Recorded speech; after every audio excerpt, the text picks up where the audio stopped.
In doing so, I now give the floor to Mr. Carlos Ruiz Massieu. Mr. Massieu, the floor is yours. Thank you. I thank you, Mr. President. Señor Presidente.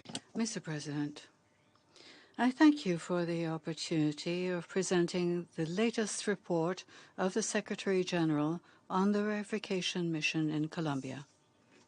For me, it is an honor to be at the Security Council today in the presence of the President of the Republic of Colombia, Iván Duque, and I wish to avail myself of this opportunity to reiterate my appreciation and thanks for his support to the United Nations in general and the work of the verification mission in particular. His confidence in the role of your confidence in the role of the mission, President Duque, has made it possible for us to support the government, former combatants of the FARC-EP, and civil society in its efforts towards building peace in Colombia. Mr. President, distinguished members of the Council, as the Secretary General said, with the final peace agreement and its implementation, Colombia reminds the world that even an armed conflict lasting for over 5 decades, with a painful aftermath of millions of victims, can be resolved through dialogue, establishing the basis for reconciliation and non-repetition. Today, the United Nations bears witness, exceptionally, to a process of peace building that is making progress, although on different levels, along the path drawn by the final agreement. Progress, above all, is a product of the perseverance of the Colombian state and the former FARC-EP, and the firm support of civil society victims and communities of all regions. For Colombia and for the world, it is essential to acknowledge that what has been achieved through this process, especially to protect it and project it towards the future. Naturally, recognition of what progress already has been made does not mean minimizing the challenges and the risks that still threaten peace building in Colombia. Quite the contrary, overcoming those obstacles, starting with increasing violence in some regions and persisting in fully implementing the agreement, must be the objectives guiding the work in the years that remain for the full realization of the agreement. Mr. President, the current electoral cycle helps illustrate some of the dividends of peace. For the second time since the signing of the agreement, elections were mostly free of violence. There is no question that the successful laydown of thousands of arms of the former FARC-EP, verified by the UN, significantly reduced nationwide levels of conflict-related violence.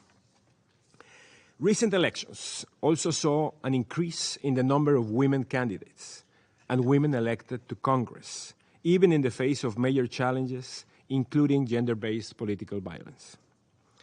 As the Council is also aware, the recent congressional elections featured, for the first time, the opportunity for Colombians to elect representatives of 16 new electoral districts established under the peace agreement in conflict-affected regions. And despite a range of difficulties that constrain campaigning, Colombia's democracy will no doubt be enriched by the increased voice of victims in Congress. The United Nations stands ready to support their effective participation, and I trust that the new Congress that takes office in July will work to advance on the pending legislative agenda of the peace agreement. Mr. President, distinguished members of the Council, peace building is an ever-evolving process with its breakthroughs and its setbacks, and the reintegration of former combatants is no exception. Despite challenges including security, former members of the extinct FARC-EP and members of the Communist Party were able to campaign and to vote in congressional elections for the second time since the signing of the agreement. Obstacles to their votes were jointly addressed by authorities, former combatants' representatives, and the verification mission.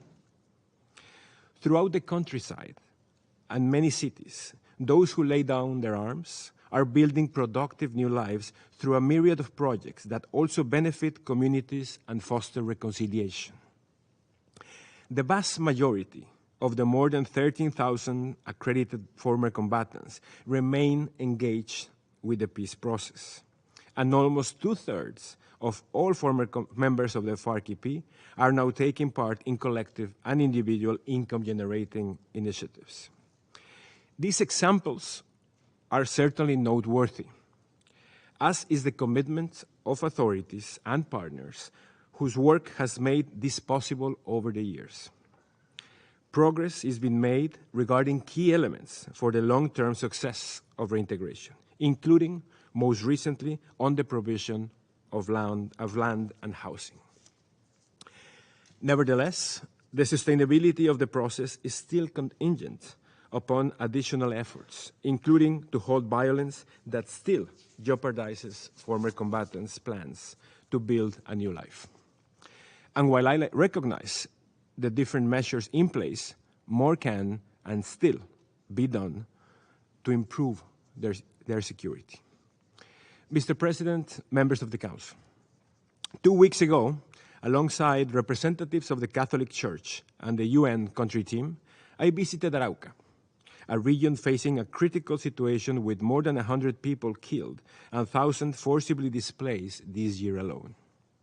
We met with authorities, civil society organizations, and members of the communities, and what we heard was a desperate plea for help.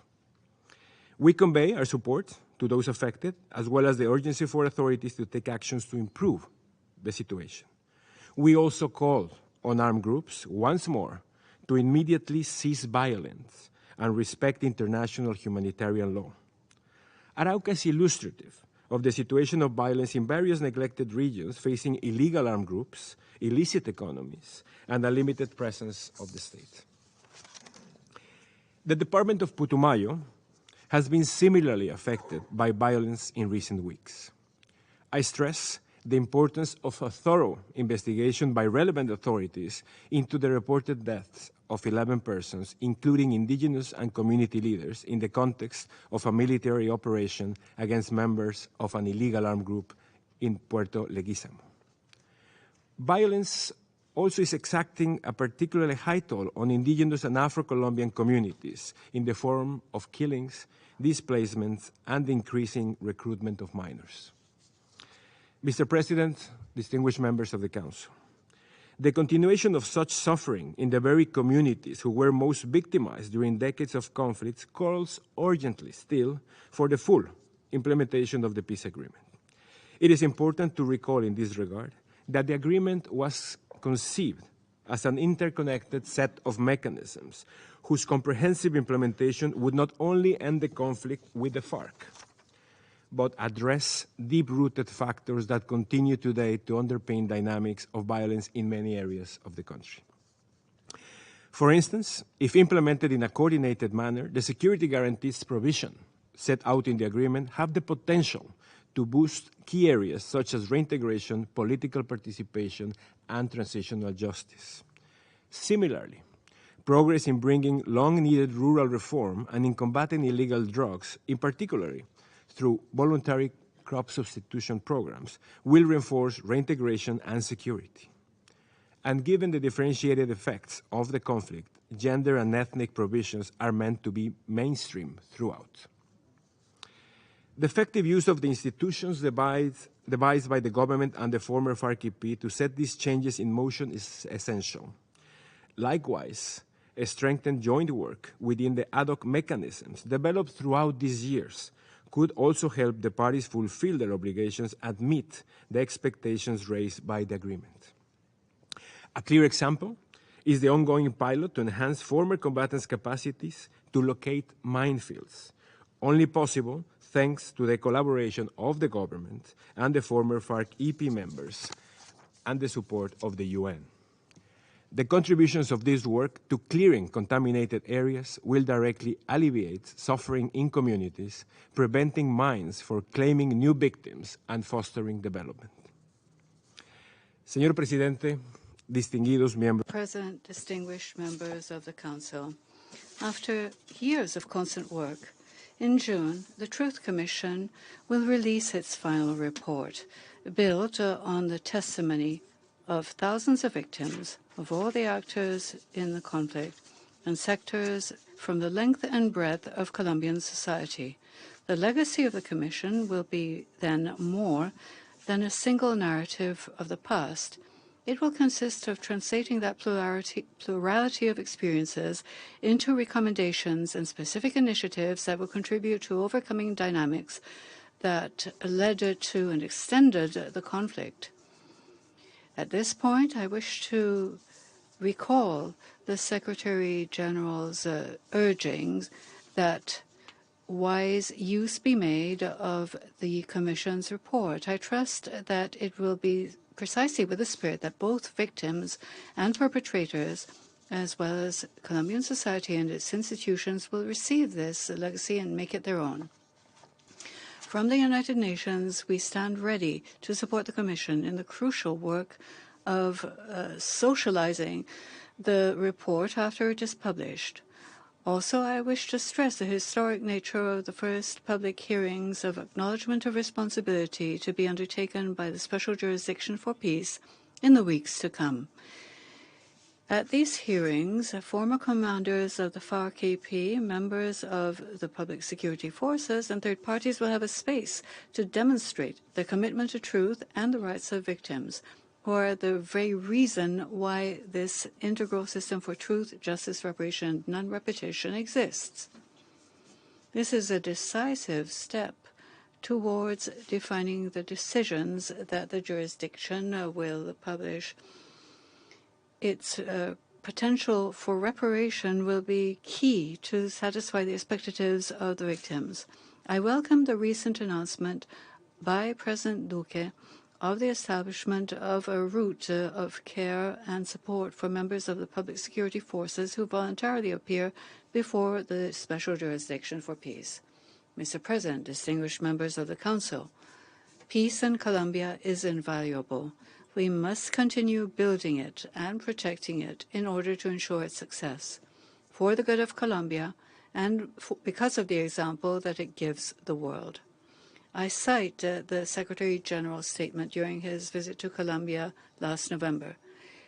Quote, "In a world of geopolitical divisions, interminable wars, and multiplying conflicts, Colombia sends a clear message. It is time to invest in peace." End quote. We will welcome all efforts which the government led by President Duque will continue to make in the months to come. At the same time, I am aware that leadership will soon pass to a new administration, the third since the agreement was signed, which will take the responsibility of the executive for its implementation.